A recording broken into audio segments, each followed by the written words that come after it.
Hello everybody, welcome to the channel. I'm Cassidy. If you're new here, it's nice to meet you, and if you are returning, thanks so much for clicking back on. I appreciate it. So today is going to be a different kind of video for me. Instead of just talking about the entire summary and my thoughts while reading one solo book, I want to talk about my thoughts on a series that I read as a whole. So this time it'll be the series that I just talked about, the Bill Hodges Trilogy by Stephen King. So that, of course, is Mr. Mercedes, Finders Keepers, and End of Watch. If you guys haven't read this Bill Hodges trilogy, I really do encourage that you go do it. At the very least, go and watch the other videos that I have about those books. I will link them down below. Otherwise, this video is going to make absolutely zero sense if you haven't read the books or seen my videos on them. So I just want to give my thoughts on this entire series, like as a whole, like when you put it all together. As someone who wants to be an author one day, reading a great name in horror fiction. The one thing that is very similar to all my other videos, though, is I will be referring back to a notebook. So if you see me look down or off to the side, I'm just referring back to my notes, so I don't forget to tell you any of my thoughts. My thoughts are going to be very sporadic. There's no rhyme or reason to it, so if that annoys you, I'm so sorry, but I just kind of wrote down my thoughts as they came to me, and so there's not going to be a real order to them. So yeah, let's get into it. So the Bill Hodges Trilogy by Stephen King. Again, Mr. Mercedes, Finders Keepers, and End of Watch. My thoughts on the series as a whole is that each book kind of had its own flow and its own story, and I liked that. Book 1 was pretty much just an unaliving mystery, aside from the fact that we actually knew who the bad guy was the whole time as the audience, as the readers. Book 2 focused on a kid, Pete Saubers. It was his story, not so much Bill's, but Bill did obviously have a really big role to play in the book.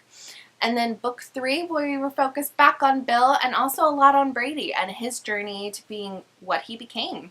I liked that Book 1 and 3 had a lot of parallels. In Book 1, Brady ended up saving Bill's life when he was about to unalive himself because of his obsession. He wanted to be the reason that Bill unalived himself. But instead, his letter, his everything in that book was what encouraged Bill to keep going and live. And then in Book 3, Bill almost died foregoing treatment for all of his pancreatic issues because of his obsession with catching Brady.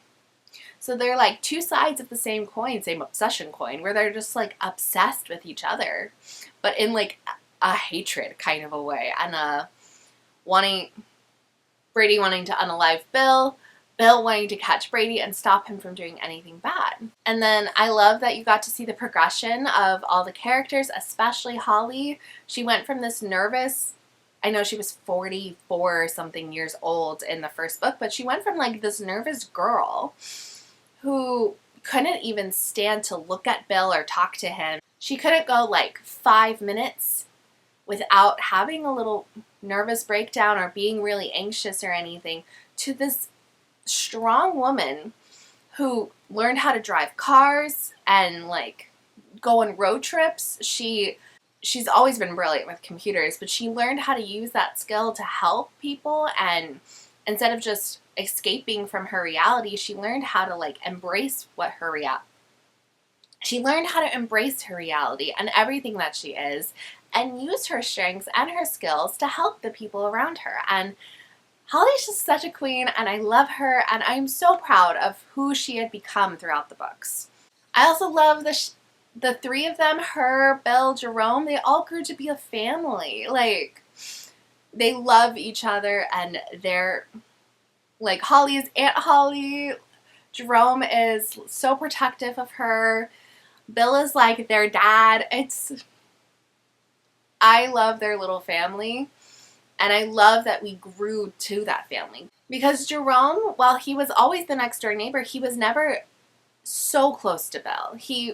They were friends, and Jerome would come over and help with his lawn and help with the slight computer issues he had. But Jerome became Bill's family, and that was a really cool progression to see as well. I still think it's interesting that Book 2 was definitely not Bill's story. Again, you got to see him and Holly and Jerome, and you got to see them work together, and you got to see them grow as like a family and a unit. but it was Pete's story. It wasn't Bill's. It definitely wasn't Brady's. It was Pete Sauber's story, the little boy. And I think that's kind of weird with it being the Bill Hodges trilogy, that it was definitely someone else's story, book 2. But it was really cool to see Bill be like a PI kind of character. I do also think it's interesting that there are 2 characters in this trilogy that have the same name. Like, obviously that's not uncommon or weird in like everyday world. There are many Petes, there are many Hollies, there are many Bills. Like, that's very normal, but I feel like in a trilogy that's kind of weird when the author comes up with all the names, because there's Pete Saubers, the boy, and then Pete Huntley, the detective, Bill's old partner. So I think that's kind of interesting that there are 2 characters that share the same name. And while Pete Huntley wasn't in the second book, I don't think, which was the boy Pete's story, it makes this kind of thing a little bit more confusing. I did really like the ending of the trilogy. I feel like it's very fitting that when Brady died, he died with the 3 of them, Bill, Holly, and Jerome, all being there. They were all really affected by Brady in different ways. Bill was the lead investigator on the original case of Mr. Mercedes, plus Brady obviously wanted him dead. And Holly, she lost her cousin because of Brady, and also she was the one that originally put him in a comatose state. And then Jerome, his mom and sister were at the concert initially that Brady wanted to bomb, and Brady tried to unalive his little sister again, force her to unalive herself. So all of them being there for Brady's end and his demise, I feel like is super fitting. And I'm glad that they were all there and they were all part of it. I do really stand by my opinion on that the supernatural aspects that being so prominent in book 3 was just kind of out of left field. I still feel like there should have been something in the other 2 books that edged on the supernatural, like throughout the book, not just the end of book 2 where you got to see Brady turn faucets on and off and everything. Again, whether Holly had dreams that ended up coming true, or they conferred with a psychic or something, I don't know. I just feel like the supernatural aspects were just so random. Not for Stephen King. He is all about the supernatural, and I love the supernaturalness of Stephen King's books. I love that they're not always what you think. Like Christine being a car that came alive under the dome. That dome I would count as a supernatural thing. And so many more in so many of his books. But the first 2 were just so...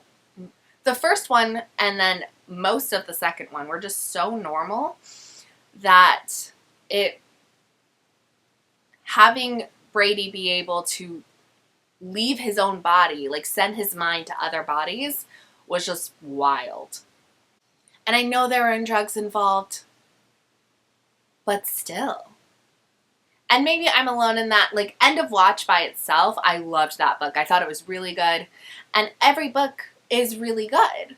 Just with the trilogy as a whole, I felt like End of Watch was just too far out there.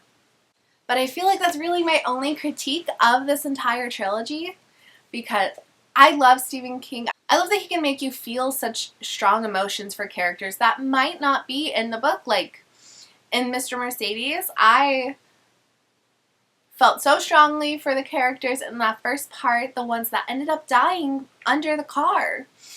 And he's able to make you feel such strong emotions for characters that you don't get to see a lot. He makes you feel those emotions with 20, 30 pages. And I think that that's such a cool thing. Like, as someone who wants to write books and wants to publish them, I can only hope that readers of my books eventually will be able to feel such strong emotions for the characters that I'm writing about. I did also like that he didn't forget about the minor characters, and we got to see the progression of them. Like the cop Pete, we got to see that he really does care about the job and he wanted to finish the job. Like, he got so mad at his partner, I think her name was Izzy, when she just handed the last case off to someone else. And while he was really mad at Bill for going off on his own at the end of the first book, he was really always on his side. And he always listened to Bill and understood that Bill was coming from a really good place.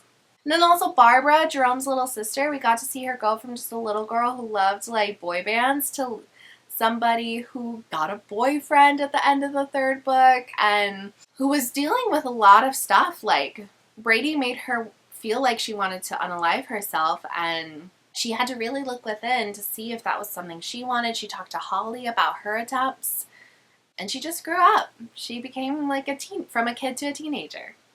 Yeah, overall, it was a fabulous series, and I really did enjoy it. I had a great time reading it, and I was stressed reading it. I was laughing while reading it. I had all the emotions. Again, my only real critique that I have, like big critique I should say, but my only one is just that the third book kind of felt out of place, and I think that's because, again, the first book was absolutely 100% normal, like no supernatural aspects, and most of the second book was as well. So, while each book, fabulous, and I really enjoyed them, the third book, when you put it in with the entire trilogy, just kind of felt more out of place than the other two. So please tell me what you guys thought. Did you have similar thoughts while reading the trilogy about the third book? Am I totally off base and you're like, I don't know what this girl's talking about, she's crazy? The series was fabulous. Every single book was amazing, and he's a king and whatever. So, but tell me what you guys thought down below. I'd love to hear it. I love hearing differing opinions on books, and I love just the conversations it can all bring. So yeah, let me know what you thought. Subscribe if you're new, like the video, and I'll see y'all next time. Bye!